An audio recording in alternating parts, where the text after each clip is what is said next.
Eu sou dura, muito dura, todo mundo sabe disso. Agora, ser dura não significa ser intransigente ao ponto de você não conseguir conversar com outra pessoa.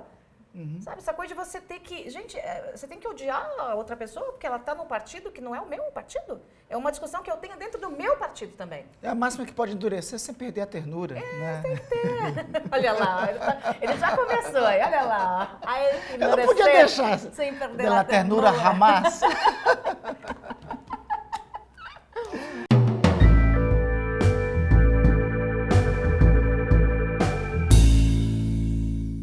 Joyce? Quer que eu comece? Posso começar também. Pode, começa. Primeiro os damos. Tá bom.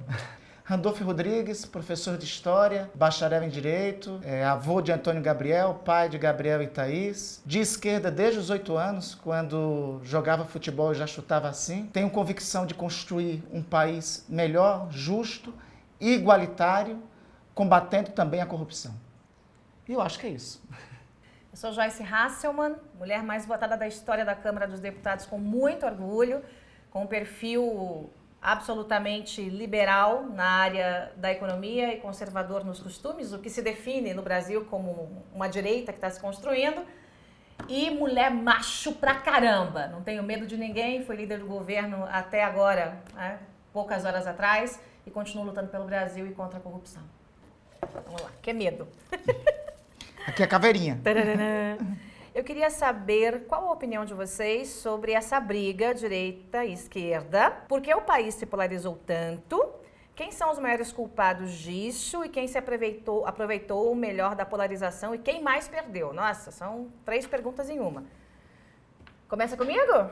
A polarização, a briga direita e esquerda é natural em qualquer lugar do mundo, mas houve uma intensificação muito grande no Brasil.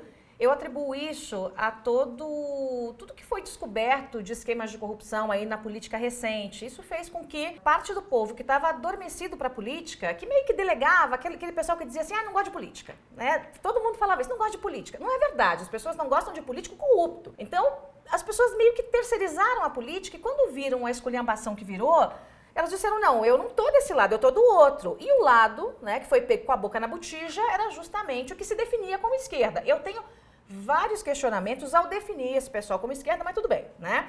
Então, uma direita começou a se consolidar no Brasil, que nem tinha também. E também, a gente sabe, tá meio ornitorrinco, a gente tem que dar uma afinada nessa direita e é muito natural e é muito saudável para a democracia que a gente tenha esses 2 pesos e 2 medidas, dando opções para que o eleitor escolha e diga, olha, me representa mais isso, ou mais aquilo, ou mais o centro, né? Eu sempre me defini como de direita. Agora, isso não significa que você tem que xingar a mãe do outro, isso não significa que porque o outro está no outro partido, ele é seu inimigo. Não, está no partido do meu inimigo, não quero falar. Isso não é ser de direita, isso é ser esquizofrênico. São coisas totalmente diferentes. Por que o país polarizou tanto? Eu acho que a primeira resposta já define isso também. E quem são os maiores culpados disso? Quem se aproveitou melhor da polarização e quem mais perdeu? Acho que os maiores culpados somos todos nós, que acabamos relegando, né, muito a política brasileira, fazendo essa terceirização da política, e quem se aproveitou muito disso é quem estava buscando mais polarização na crista da onda. Então, acho que a gente teve uma intensificação muito grande, né, desse momento político, e eu acho que vai chegar a hora de arrefecer um pouquinho e as pessoas pensarem com mais razão nas bandeiras, né? Porque quando você coloca ideologia, eu acho pelo menos, Randolph, à frente de algumas coisas, como, por exemplo, à frente da economia, a ideologia passa a ser burra. Porque você não pode colocar ideologia, por exemplo, à frente da matemática. Matemática é matemática básica, geração de emprego é geração de emprego.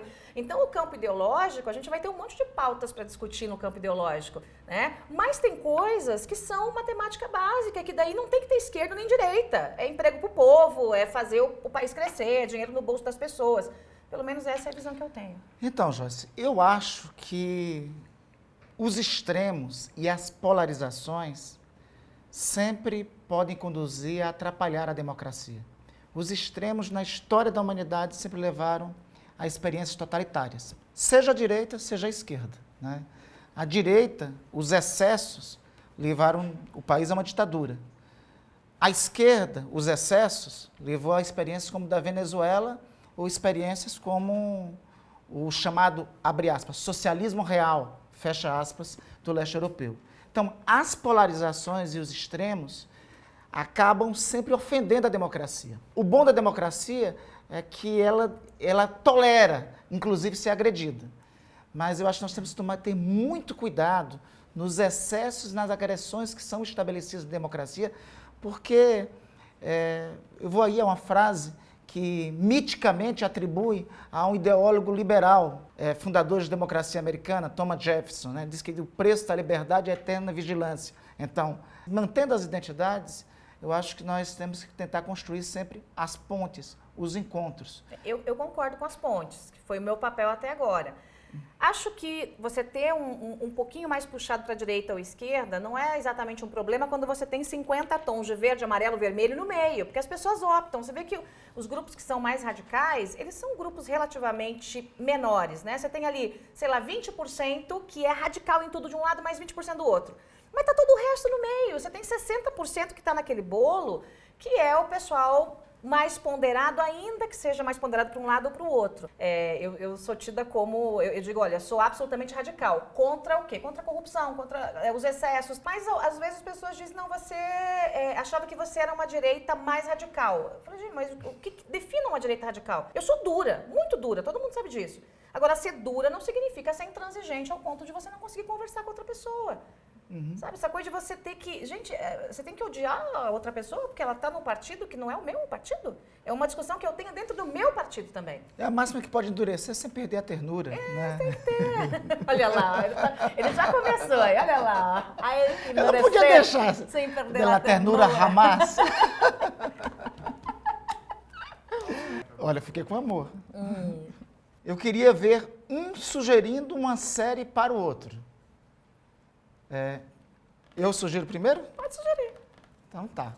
Só pode ser uma? Poxa, tem tantas assim. Eu assisti recentemente Privacidade Hackeada. Achei muito interessante porque fala um pouco sobre os tempos atuais, sobre essa história do papel das redes sociais, das fake news nas campanhas, a interação que isso teve com a experiência do Brexit, com a eleição de Trump. Então, eu acho Privacidade Hackeada, achei uma série bem interessante. Tá com tempo, né? Eu ando sem tempo. As madrugadas estão aí pra gente. As madrugadas e os domingos, quando não tem jogo do Mengão, inclusive que agora está liderando, então a gente acompanha mais de perto, então tá com tempo, a gente tem tempo para isso. Eu gosto muito de série, mas assim, eu gosto de assistir coisas muito mais light e softs quando eu tenho um pouco de tempo, porque é tão pesada essa vida que a gente vive, é tanta guerra, é tanta, né? Mas, ultimamente, no meio da confusão do Brasil, eu sugeriria Game of Thrones. Game of Thrones, tá aí. Sabe que eu não assisti Game of Thrones? Tem uma outra série, era só para citar uma, mas já vou citar uma segunda. Tem uma outra que eu acho o máximo, né, que vai assistindo até a terceira temporada da Netflix, que é Designated Survivor, né, que fala sobre um cenário hipotético quando o cara menos provável assume a presidência dos Estados Unidos. Né. Game of Thrones, eu vejo todo furinsum, mas ainda não assisti. Aceita a dica. Pronto, pode assistir que você vai ver que tem muita coisa que a gente tem que pensar lá. Aceita a dica. O que representou a vitória de Bolsonaro, que é o bolsonarismo? Hoje é um dia meio complicado. Arranjaram logo esse dia para fazer essa pergunta para a Joyce? Olha, ela vai ter uma resposta mais crítica do que a minha. Não é verdade. Eu continuo 100% governo, desde que o governo continue 100% alinhado com as pautas que prometeu à população.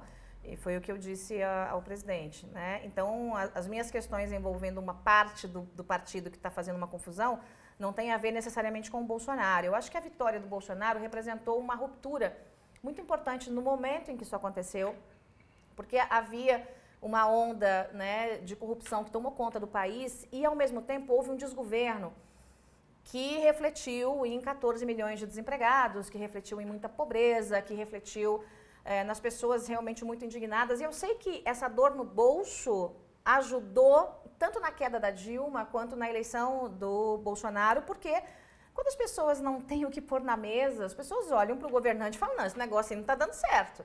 Né? Some-se a isso todos os escândalos, então o Bolsonaro significou a ruptura. Né? Porém, eu digo aqui o que já disse a ele é presidente, não é imperador. Então tem que ouvir, tem que conversar, por óbvio, né?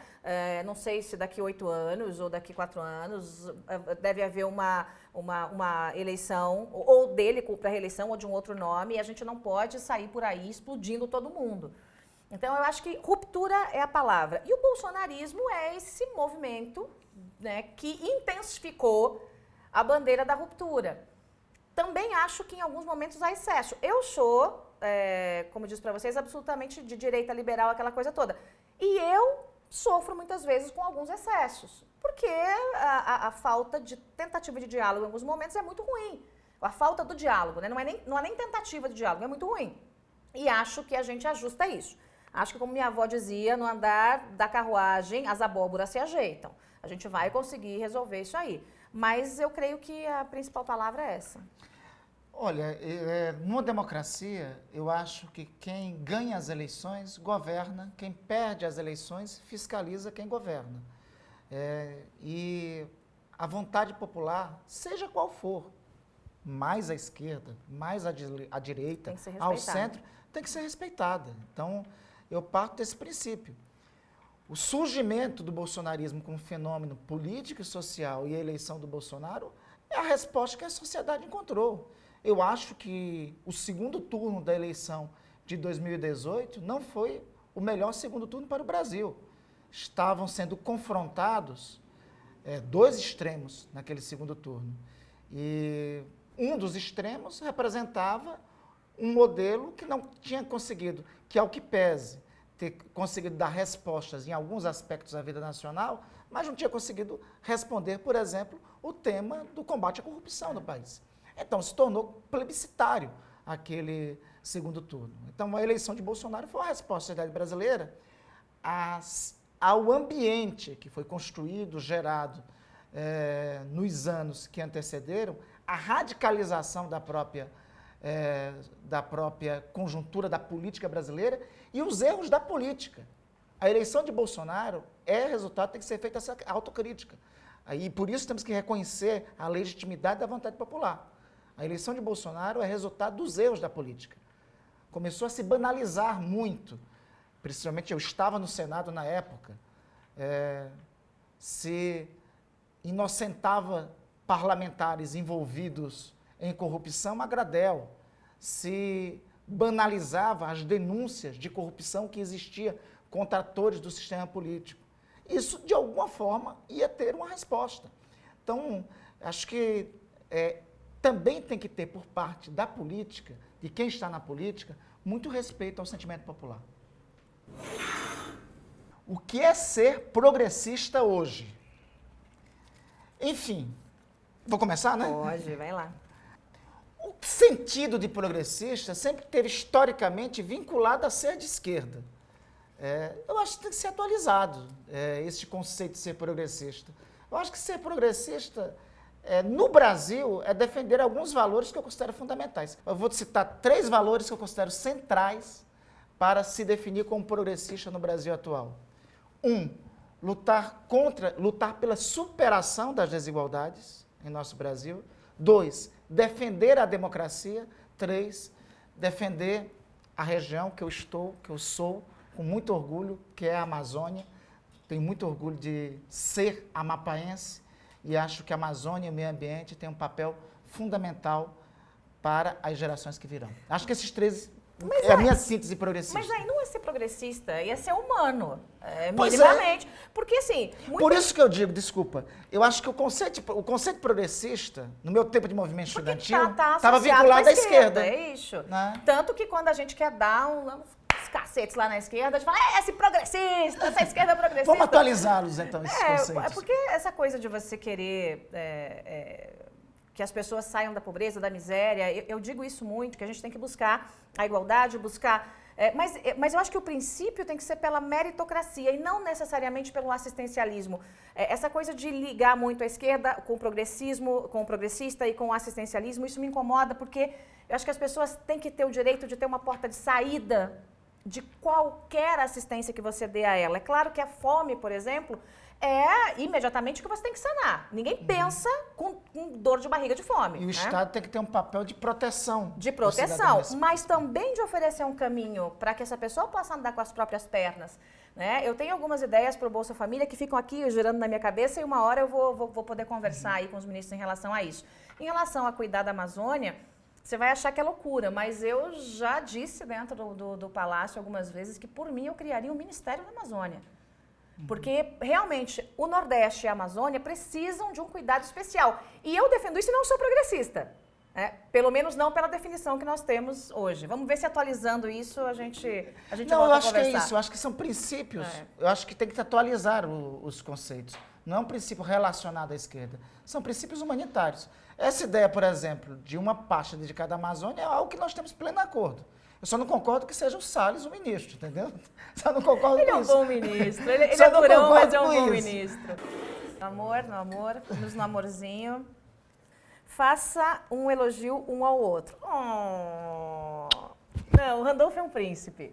Ele é um príncipe, nós temos algumas discordâncias na ideologia política, mas eu, pelo menos, te respeito absolutamente, né, no seu trabalho, sempre muito gentil comigo, e eu faço questão de retribuir a gentileza, então nós temos aqui um príncipe da Amazônia no Senado. Olha, eu tenho um profundo respeito pela Joyce. Eu acho que poucas pessoas na política comunicam como ela comunica. Ela é uma excelente comunicadora. Isso não é de agora da política. Mesmo antes disso, a Joyce cumpriu um papel fundamental. Então, tenho um profundo respeito. E ela tem um charme todo especial. Né? Todos e todas que conhecem sabem muito bem disso. Viu como dá para conviver bem? Joyce, quais as críticas você faria sobre a atuação da situação no Congresso? Bom... Da situação ou da oposição? Situação. A oposição vai sobrar para você. Ah, tá bom. Aqui é a sua.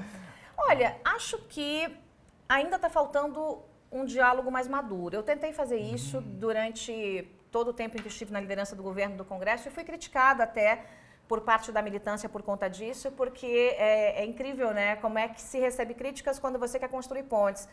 Então, de vez em quando eu até sou muito dura e vou para as redes sociais e pergunto, e aí, gênios, vocês que estão me criticando porque eu converso, porque eu sento com os líderes de partidos para conversar, me digam qual é a outra forma que vocês acham que a gente vai aprovar propostas, por exemplo, PECs, sem conversar e sem ter voto, bonitões, né? Então, transformar a política num ativismo eterno não é inteligente. Então, eu acho que a situação, né, o nosso grupo mais a situação... Não é nem o grupo, uma parte do PSL acabou forçando demais, uma parte dos próprios bolsonaristas que me acompanham, que eu respeito, mas acaba não entendendo que você tem que dialogar. Se você não dialogar minimamente no Congresso, nada anda, nada acontece, gente. Não precisa ser muito inteligente para entender isso. Em 48 horas eu entendi. Ou você dialoga e conversa, ou então quem ia se lascar era o governo, logo a população. Porque é a população que precisa... da aprovação de temas importantes. Então não adianta, eu acho que é isso, e eu tenho um pouco de receio, né, de que o tensionamento aumente. Acho que ainda falta um diálogo mais maduro, essa seria a minha crítica. Bom, em relação à oposição, eu acho que falta primeiramente mais unidade. Há muita dispersão e tem um setor da oposição que eu tenho divergências que acha que a oposição pode ser feita a partir de uma palavra de ordem. Eu acho que isso não contribui com o Brasil. Eu acho que nós temos que fazer oposição apresentando alternativas ao que o governo apresenta. Dizendo, olha, isso nós divergimos por isso, porque poderíamos fazer dessa forma. E não divergir por divergir. Oposição, ela não pode ser nem situação automática, porque é oposição, mas também não pode ser oposição sistemática. Então, tem que encontrar, por mais que tenha vertentes diferentes com o governo, os pontos que podem ter contato. Rapidamente comentem as seguintes frases. Direitos humanos para humanos direitos. As mudanças dramáticas não são consequências da ação humana. A família tradicional brasileira está sendo ameaçada pela ideologia de gênero. O PT queria implantar o socialismo no Brasil. Eu começo ou você começa? Essa aí é tudo pra me sacanear, gente. É uma lista, assim, bora sacanear, Joyce. Começa aí, vai lá. Vamos lá. Direitos humanos já diz, per si, são para todos os humanos. Então é uma confusão que me parece foi propositalmente foi construída no Brasil sobre o conceito de direitos humanos. O mesmo direito que eu tenho é o mesmo direito que Joyce tem. Os direitos, e esses direitos não estão pactuados só nas convenções da humanidade. Estão pactuados também na nossa Constituição. O artigo 5º da Constituição é a nossa Declaração de Direitos Individuais, é a nossa Declaração de Direitos Humanos, que tem que servir para todos, sem distinção. Se não servir para todos, a gente constrói uma sociedade de castas, em que uns são mais privilegiados que outros. Era para ser rapidamente, né? Mas eu vou ser mais rápida.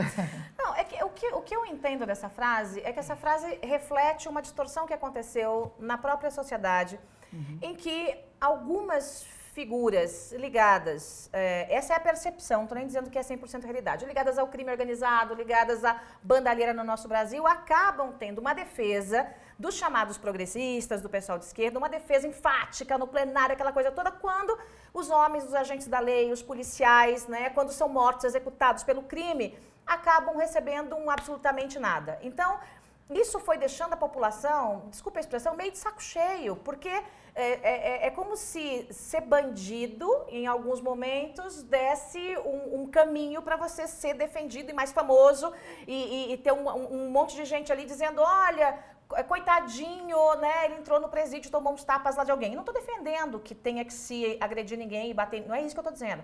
Mas o que eu estou dizendo é que nós temos que valorizar o homem bom.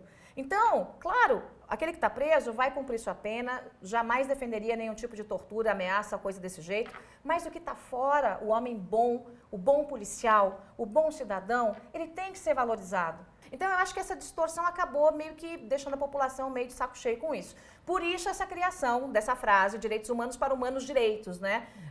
Mas, por óbvio, que ninguém normal, que não tenha uma síndrome de psicopatia, vai defender que se agrida, que se mate ou que se... Não, lugar de bandido é na cadeia. Cometeu o crime, vai pagar pelo seu crime, pronto, acabou, né? Eu acho que é esse o caminho. Tem uma desinformação aí sobre isso, que eu acho que nós temos que ter o papel como agentes públicos de esclarecer, né? Da universalidade. Aliás, o papel policial, inclusive, é a garantia desses direitos humanos para todo cidadão, porque ele é o agente do Estado responsável e delegado para isso. Né? Agora eu tenho uma frase, vou provocar ele. Entre polícia e bandido, sempre polícia. Ó, tem entre direitos humanos, sempre para todos. As mudanças climáticas... Mas sempre, entre assim... Qualquer crime tem que ser sancionado pelo Estado. Seja ele quem cometa. Entre polícia e bandido, sempre polícia. As mudanças climáticas não são consequência da ação humana. Gente, tem uma discussão danada, né? Porque, assim, tem teoria para todo lado em relação a isso. Eu não sou uma especialista em aquecimento global. Eu seria muito hipócrita se eu dissesse, não, eu entendo tudo disso. Eu leio o que sai na mídia, eu leio o que estudiosos falam. Então, tem uma corrente grande, mundial, que chancela de que realmente o aquecimento global é um grande problema, que esse é um problema causado, né, pelo desmatamento, pela poluição, blá, blá, blá, aquilo que a gente já sabe, não vou chover no molhado. E tem uma outra corrente minoritária que diz, não, isso é tudo balela. Quem vai saber qual é a verdade? A gente tem que continuar investigando para saber. Eu vou te dar uma sugestão. Tem um climatologista brasileiro chamado Carlos Nobre. Salvo engano, ele inclusive daqui de São Paulo. Ele tem uma obra fantástica chamada Amazônia 4.0. Lá explicou, através dos caminhos da ciência, a justificativa, as razões do aquecimento global. Mas tem o estudioso que defende o outro lado. Então, eu não estou dizendo para você que eu acredito em A e B, eu sou muito mais alinhada de que, de fato, gente, o mundo está de ponta cabeça, tem um aquecimento, a gente percebe isso no dia a dia. E tem um dado concreto da nossa realidade agora. Mas eu não fecho a minha mente, tá? Para ouvir os outros... Sim, claro. Tem um dado concreto da realidade agora. Olha, o INPE apontou o aumento do desmatamento na Amazônia, agora dados do INPE de julho. Na sequência disso, nós tivemos o aumento, na época da seca, o aumento dos incêndios na Amazônia. Inclusive, teve um dia dramático aqui em São Paulo, que à tarde virou noite, não sei se você estava por aqui. Não, estava em Brasília. Coincidentemente, eu estava passando por aqui por uma reunião, eu vi o drama daquela tarde, todas as pessoas assustadas com o que estava acontecendo. Esses fenômenos, a ciência não encontrou outra justificativa que não seja a ampliação do aquecimento do planeta. E essa relação direta do aumento do desmatamento com os incêndios na Amazônia, eu acho que nos dão conta, concretamente, da inter-relação de um fenômeno para com o outro. Me parece mais lógico. But, eu como sou sempre daquela coisa, eu preciso ter certeza de tudo, a família tradicional brasileira está sendo ameaçada pela ideologia de gênero. Bom, ideologia de gênero é um assunto, para mim, assim, muito complicado. Por quê? Eu não tenho nada a ver com o que um adulto decide, mas eu tenho muito cuidado com a indução de uma criança a experimentar sexualidades múltiplas ou ter que, muito prematuramente, tomar uma posição. Eu vi um caso recente de uma criança que fez os pais autorizaram nos Estados Unidos uma cirurgia de reversão de sexo e a criança se arrependeu depois, já quando, no início da fase adulta. Então, eu acho que criança é criança. A criança tem que ser respeitada. Gente, o adulto faz o que quiser, meu filho. Quer casar homem com homem, mulher com mulher, mulher com mulher, com homem com homem e mais uma mulher. Isso aí é problema do adulto. Agora, a criança... Eu concordo contigo. A criança tem que ser protegida, amada e educada para que escolha seus caminhos. Sem perversão na criação, na cabecinha da criança. Porque é de tanta delicadeza, de tanta fineza a cabecinha de uma criança, que a gente não tem o direito de fazer isso. Então, há um extremo, não é todo mundo não, mas há um extremo que fica querendo estimular, em nome dessa ideologia de gênero, essa sexualidade precoce. Eu concordo contigo. Um dia desse, eu vi um comentário assim, o cidadão fazer a pergunta: você prefere, para uma criança de 8, 9 anos, você prefere sexo ou poder? Né? Sexo ou poder ou dinheiro? Fazer esse tipo de pergunta. Menininho e ficou muitas pensando, vezes, exatamente, em rede nacional, isso é algo realmente que é inaceitável. Agora, o conceito de família tradicional, o que é a família tradicional brasileira? Bem, até os anos 70, a família tradicional brasileira não era passível do divórcio. Nos anos 50, quando você perguntava qual era a família tradicional brasileira, era aquela união indissolúvel do casamento numa sociedade hegemonicamente católica. Né? A partir dos anos 70, dos anos 80, não deixou, a família não passou a ser algo anormal alguém ter um segundo casamento, ou ter até um terceiro casamento. Esse é um padrão de família, eu tenho um terceiro, tenho um quarto. Eu vou dizer que isso não é uma família tradicional brasileira.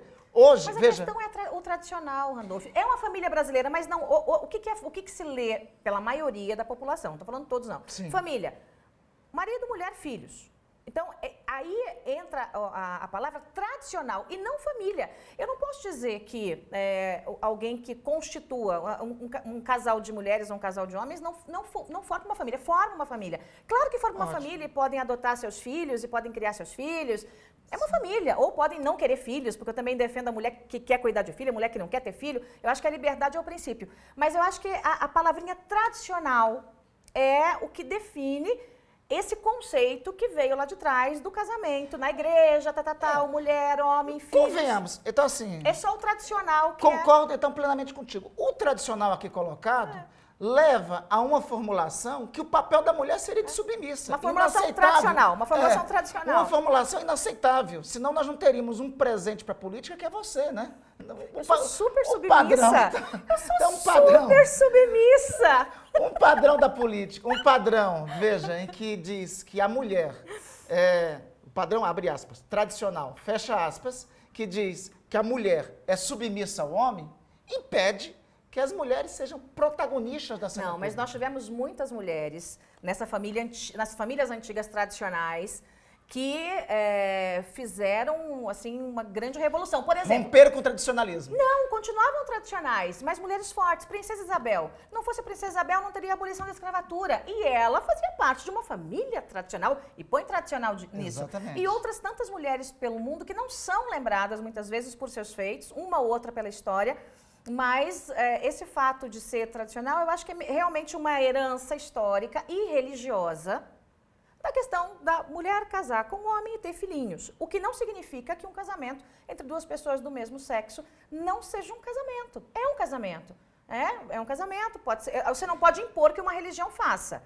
Eu acho que aí a gente também tem que ter essa liberdade de dar à religião o direito de fazer ou não. Que a só reiterando a minha tese de que a princesa Isabel, por exemplo, rompeu com o tradicionalismo, que a consequência do ato dela foi a queda do regime monárquico logo em seguida e a ascensão da República. As camadas conservadoras brasileiras, na época, mais tradicionais, não só não aceitaram, como retiraram a sustentação política do Império. Tanto é que a República tem origem um golpe de Estado, né, com Deodoro da Fonseca. Então, eu concordo contigo. O tradicional que está aqui, dentro desse padrão, é algo que... Que é o tradicional, é isso mesmo. A própria palavra se autodefine. Que a sociedade tem que avançar, tem que superá-lo. Que a sociedade tem que superá-lo. Porque se nós ficássemos nesse contexto e nesse conceito original, nós não teríamos o protagonismo da participação da mulher, que eu acho fundamental, indispensável para construirmos uma sociedade mais justa, mais igualitária. Nós não teríamos o surgimento, o advento do divórcio, e nós não teríamos o princípio de que toda forma de amor vale a pena, que eu acho que deve prevalecer na sociedade atual. Oi. Ó. Vamos continuar? Tem o PT, uma do PT tem aqui, o PT. né? Tem. O PT queria implantar o socialismo no Brasil. Socialismo para os outros e capitalismo para eles, né? Do bom. Eu acho que ele queria implantar o socialismo até a página 2. Mas, de fato, na origem do PT, a origem ideológica do PT é socialista, dependendo da fatia do PT, comunista. Você tem todo tipo de petista. Você tem o mais soft e você tem o mais à esquerda, como na direita também. Você surfa entre o mais e menos soft. Mas que, de fato, lá atrás, quando o pessoal que veio da Libelu e tal, e depois foi se organizando, de fato, eles tinham esse, que para eles é um sonho, para mim é terrível o conceito de socialismo, como a gente já viu que foi experimentado no mundo, não funcionou. Todo mundo fala, mas o capitalismo, a democracia, gente, pode ser ruim, mas não tem outro melhor. Então, já dizia Churchill. Não tem outro melhor. O que temos de melhor é isso. Inventem uma coisa melhor e a gente apoia. Mas, por enquanto, é capitalismo e democracia. Eu acho que a democracia, tem experiências no mundo de criação de modelos de estado de bem-estar social. Acho que nós estamos a procurar. Eu concordo com você que tem modelos do chamado, abre aspas, socialismo, fecha aspas, que foram constituídos no mundo, que resultaram em totalitarismos. Então, eu acho que isso que criou essa palavra de ordem, né, contrária, né? E o PT e as experiências de governo do PT estavam muito longe de qualquer proposta socialista. Isso realmente é um mito, né? Eu acho que temos concordância nesse tema. A esquerda no Brasil acabou e, de acordo com as respostas, isso é bom ou é ruim? Bom, deixa eu começar então do fim para o começo. Qualquer compreensão, convicção política acabar é ruim. Porque aí a democracia deixa de ser democracia. Democracia só vale quando tem espaço para diferentes matrizes políticas. Se não tiver espaço para os diferentes espectros políticos, inclusive aqueles que não se definem nem como um campo como outro, então não é democracia. Eu não considero que tenha acabado, porque existem forças que assim se reivindicam. Eu acho que não acabou, e eu sempre digo isso. Eu brinco assim, olha, gente, não subestime a esquerda, porque a esquerda, ela não é de se matar com a unha. Concordo que a gente tem que ter todas as nuances da política ideológica numa democracia e que as pessoas escolham se vai crescer mais um lado, vai crescer mais o outro lado. Acho que não é bom para nenhum dos campos que se acabe. É ruim acabar? Claro que é ruim, porque você perde o debate e também perde aquela graça de você converter alguém mais à esquerda e trazer mais para a direita. Isso é maravilhoso, eu já fiz muito isso, entendeu? Então, eu acho que o debate é sempre muito saudável, a esquerda não acabou. E como a direita está se organizando agora, porque na verdade havia quase que uma hegemonia da esquerda até pouco tempo. A direita era muito, um foquinho aqui, outro foquinho ali, aquela coisinha bem, né? Havia um centro e havia uma esquerda. Agora, há uma esquerda, há um centro e há uma direita que está se consolidando e que também vai ser meio que depurada. Eu acho que vai ter essa peneirada. Quem realmente é direita, quem não é direita e está dizendo que é direita. Eu acho que isso é bom para a democracia. Caveira! FHC ou Lula, qual foi o melhor presidente?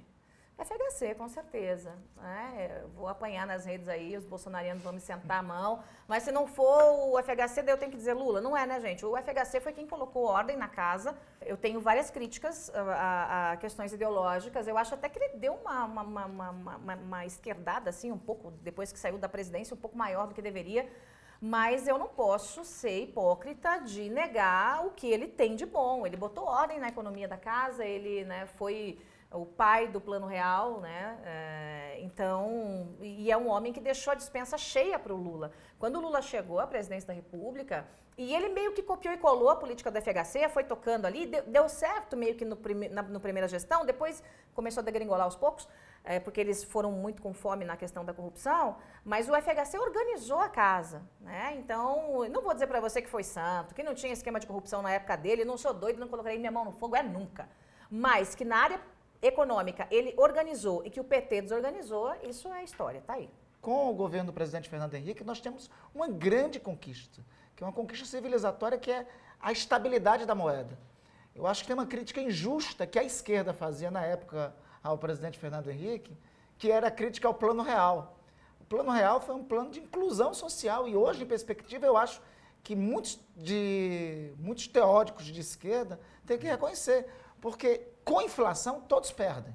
Né? E depois, no período dos governos do PT, a iniciar com o presidente Lula, nós tivemos a ascensão social de muitos e a redução da desigualdade. Então, eu encontro virtudes nesses 30 anos. Lógico, temos as vicissitudes. A pergunta é qual é o melhor, não escorrega. Não, eu vou escorregar. Não escorrega. Isso aqui eu vou ser meio tucano, entendeu? E temos virtudes. Porque é o seguinte, vicissitudes nós encontramos também. Eu acho que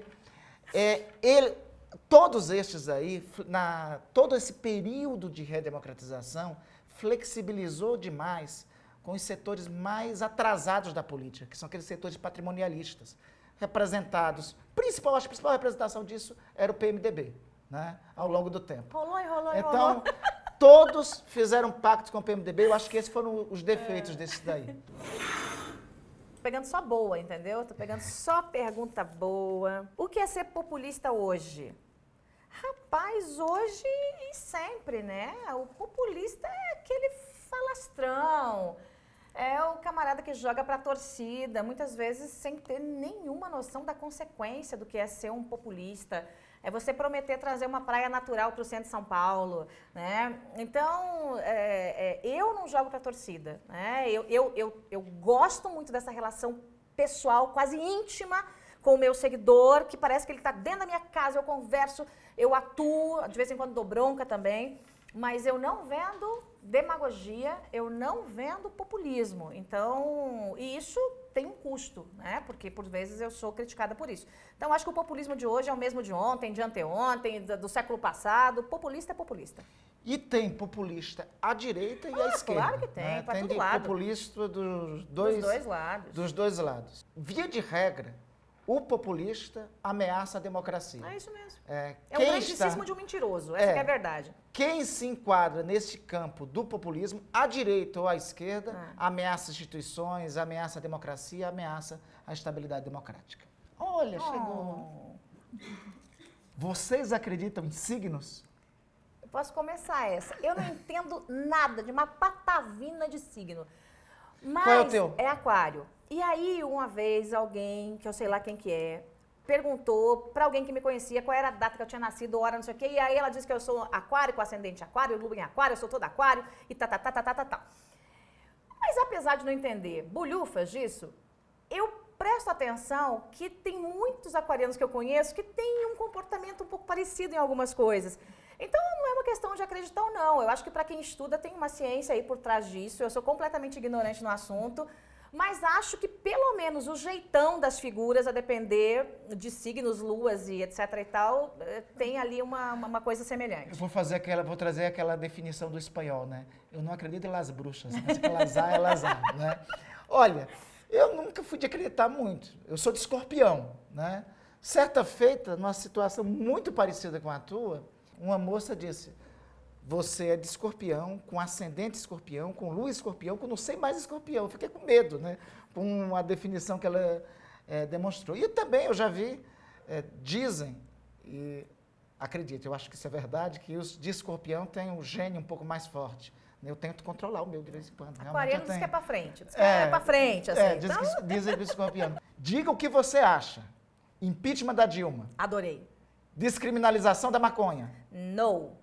Privatizações. Adoro, hashtag, vende tudo. Pronto, foi super rápida, viu? Vamos lá, minha vez. Não enrola. Diretamente falando, objetivamente dizendo. Impeachment da Dilma. Por mais divergência que tivesse, seria melhor que ela fosse retirada pelo voto popular. Divirjo de Bolsonaro, mas quero derrotá-lo na urna. Descriminalização da maconha. Eu acho que, em especial, o uso medicinal... Não, mas é outra coisa. O uso medicinal a gente está discutindo. É uma coisa até mundial e tal. Tá. Estou falando daquela coisa... Deixa eu fazer a separação. O uso medicinal, eu acho que o Brasil tem que debater, tem que adotar. Porque tem alguns casos... Meu marido é médico. Sim. E tem alguns casos que já há. Por exemplo, em caso de criança com convulsão, acho que com epilepsia, tem algumas doenças em que se comprovou em alguns países do mundo que há alguma eficácia. Então... É outra coisa. Agora, descriminalizar por descriminalizar... E a ciência, né? A ciência indica que... A ciência vai dizer. E a ciência indica que tem uma série de tratamentos que o princípio ativo que está lá, a cannabis, é o único que pode ter o tratamento. Então, o uso medicinal, eu acho que o Brasil tinha que pelo menos avançar nesse tema de imediato. Mas né? o recreativo? Oi? E o recreativo? O recreativo, eu acho que nós temos que amadurecer mais. Né? Eu acho que de imediato, Veja, nós estamos tão atrasados nesse tema que nós não conseguimos ainda avançar sequer no tratamento. A Anvisa, um dia desse, vetou os tratamentos através do princípio ativo da maconha, né? Através da cannabis. Né? Eu acho que isso é de uma maldade total. Que é o CBD, não é isso? É o CBD. Privatizações depende do tema. Eu acho que tem setores estratégicos da economia nacional que não tem por que ser... Não tem razões para ser privatizados. Se você privatiza tudo, você retira o papel do Estado. Tem setores da economia nacional que não tem por que ser, porque tem a questão de soberania nacional e porque os países capitalistas, países inclusive de orientação liberal, como os Estados Unidos, eles mesmos não vendem. Né? Tem setor, a tecnologia aeroespacial nossa. O governo ele pode ser o mandatário sócio majoritário, mas ele pode vender o restante. Num país que está em grande dificuldade, que não tem dinheiro para absolutamente nada, que vive numa crise, não tem sentido você ficar mantendo são centenas de estatais, é uma loucura. Por isso... É uma loucura. E assim, a grande maioria dá prejuízo. O povo brasileiro paga para que elefantes brancos fiquem funcionando. Mas veja, a Petrobras sempre foi... Sem debater a corrupção que teve lá, a ladroagem que teve, a roubalheira que teve. Mas a Petrobras sempre tem sido superavitária. Eu acho que é um setor estratégico da economia nacional. Só que se tivesse mais iniciativa privada ajudando a controlar, não tinha acontecido esse saque que houve à Petrobras. Eu acho que o saque que aconteceu foi mais pela leniência do governo. Vamos combinar, você entrega para aquela turma que nós conhecemos lá, do PMDB, o controle da Petrobras, não ia dar outra coisa, né? Você entrega ali para a turma, aí... dá no que dá. Então, acho que tem setores da economia nacional que o Estado tem que continuar controlando. O que é positivo e negativo no pacote Moro? Para mim, isso aí é molezinha, porque eu sou 100% do combate à corrupção. Eu, por mim, transformava o pacote do Moro num pacote ainda mais duro, né? Acho que o Brasil, porque eu cheguei agora na política, dormiu no ponto na questão do combate à corrupção. E acho que a corrupção só chegou no ponto que chegou no Brasil porque o crime compensou. Né? Compensou, porque mesmo que você tenha tido ali operações para prender lá, sei lá, uma dúzia de grandões tubarões, muita gente enriqueceu e muito, roubando dinheiro público, fazendo achaques, fazendo conchavos. Então, eu acho que nós estamos muito atrasados em relação a questões como a prisão em segunda instância, acelerar a aplicação da justiça. Porque quando alguém tem muito tempo para brincar com a justiça, o crime passa a compensar. Então, eu sou #total pacote Moro. Eu acho que o aspecto de combate à corrupção é algo que nós temos que adotar, de fato, no Brasil, medidas concretas em relação a essa matéria. Há uma grande confusão quando mistura o combate à corrupção a impedir os excessos de autoridades policiais, principalmente contra os mais pobres. Há uma mistura dos dois. O debate do abuso de autoridade foi isso, por exemplo. Aperfeiçoar instrumentos de combate à corrupção, sou favorável. Acho que é uma temeridade ampliar os excludentes que tem para atividade policial lá, porque isso já está previsto no Código Penal, né? Eu acho que isso já está previsto e ampliar esse leque eu considero que é uma temeridade. A eleição de Bolsonaro colocou a democracia brasileira em risco ou é prova de como é forte a democracia no Brasil? É o presente que vai responder essa pergunta. Como eu já disse, a eleição de Jair Bolsonaro é resultado do ambiente que foi criado, da radicalização que foi construída e dos erros da própria política. A democracia tem que ser colocada em teste. E aí é a responsabilidade minha e tua, Joyce, nós dialogarmos e nós deixarmos claro, olha, tem limite, tem coisas que não podem ser feitas sem o parlamento. O parlamento, com todas as suas vicissitudes, Ulisses Guimarães já dizia isso na promulgação da Constituição 88, prefiro um parlamento aberto, com todas as suas vicissitudes, do que ele fechado, mandando os patriotas para a cadeia, o exílio e o cemitério, como é nas ditaduras. Então, é um teste importante para a democracia, né? Eu acho que tem a responsabilidade de todos nós da sociedade brasileira em fazer a democracia ser aprovada nesse teste. Acho que não. Acho que o presidente, a eleição do Bolsonaro não colocou a democracia brasileira em risco. Ele é fruto do sistema democrático de eleição. Acho que a democracia no Brasil ainda tem que amadurecer mais. Por incrível que pareça, essa senhora precisa amadurecer um pouquinho mais. E acho também que há, para qualquer excesso, aqui eu não falo nem de Bolsonaro, de A, B ou C, há instrumentos democráticos para que você possa conter qualquer excesso de qualquer lado. Dentro do legislativo, dentro do executivo, e até mesmo do judiciário, né? Então, acho que nós estamos indo bem no nosso processo democrático. Ele foi eleito pela maioria da população, tem o meu respeito e o meu apoio, e acho que permaneceremos assim. Enquanto o presidente estiver lutando pelas bandeiras que prometeu lutar, eu estarei ao lado dele. Agora, isso eu deixo muito claro para todos, sem carteirada, sem moralismo seletivo, né? A moralidade e a legalidade, ela tem que ser para todos, em mesmo peso e mesma medida. Você não pode ter uma moralidade e uma legalidade seletiva, o que vale para fulano não vale para cicrano. Veja, a gente viu agora recentemente uma briga, uma confusão ali dentro de um grupo do PSL com outro grupo do PSL, quem fica do lado de quem, não sei o quê, não sei o quê. Isso acabou sendo motivado, pelo menos a desculpa oficial, o argumento oficial, por conta de uma investigação que existe em cima do Luciano Bivar, que é o presidente do PSL. Veja, eu sou a favor da investigação de qualquer um em que pese suspeita, incluindo o presidente do PSL. Porque eu acho que a investigação é o melhor caminho para você provar a inocência ou culpa. Pronto. Agora, se há essa intensificação em relação ao Luciano Bivar, por que não há essa intensificação em relação ao filho do presidente, o Flávio Bolsonaro, ou mesmo ao ministro do presidente, o Marcelo Álvaro? Eles também são investigados. Então, o discurso que eu sempre usei... Estamos juntos nesse tema. O discurso que eu sempre usei eu não vou condenar o Flávio precipitadamente, eu não vou condenar o ministro, mas eu defendo a investigação. Da mesma forma, eu não posso condenar o Bivar precipitadamente antes que a investigação se esgote, porque daqui a pouco alguém propõe uma denúncia, sabe-se lá o quê, contra mim, contra você, contra qualquer um, e aí as pessoas saem condenando, aí no final dizem, puxa, era brincadeirinha, não aconteceu nada disso. Então, se estão fazendo essa guerra em relação ao Bivar, e eu não sou advogada dele, não, é uma questão de justiça, nem tenho grande proximidade, amiguinho, nada disso. É uma questão de justiça, porque nesse caso do Bivar é o mesmo caso do Marcelo Álvaro Antônio. Por que o 2 pesos e 2 medidas? Então, acho que ambos precisam ter o direito à defesa e a investigação tem que correr o mais rápido possível para todos. Eu acho que nós precisamos encontrar mais os pontos de diálogo. Democracia é o regime do convencimento. Então, recuperar o diálogo em um ambiente de tanta conturbação, de polarização, seja a esquerda, seja a direita, eu considero fantástico. Eu quero cumprimentar muito o Instituto Fernando Henrique, quebrando tabu por isso. Eu acho que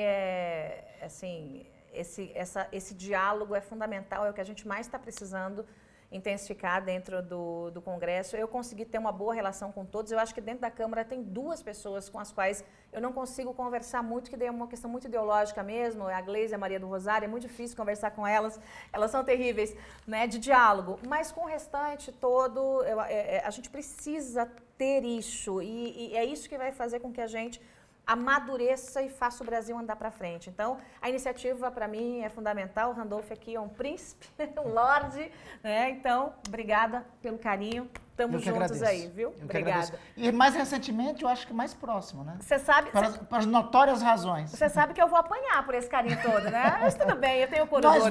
Nós vamos. Obrigada, amor. Obrigada.